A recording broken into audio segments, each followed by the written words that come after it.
Masarap kasi siya pagka prito siya. Hanggang sa mag-brown lang yan. Mag-brown natin siya.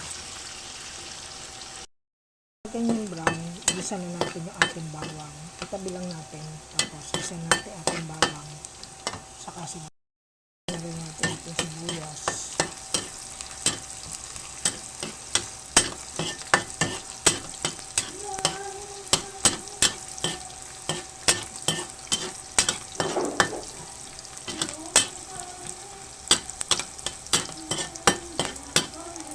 Ano yun?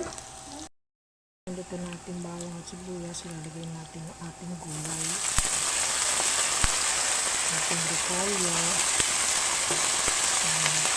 Siyempre, hugasan yan ha.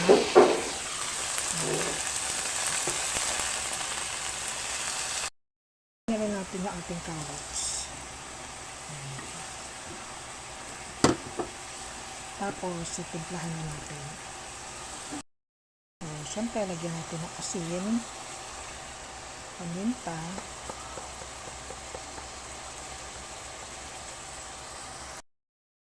guys, luto na ating gulay. Ayan.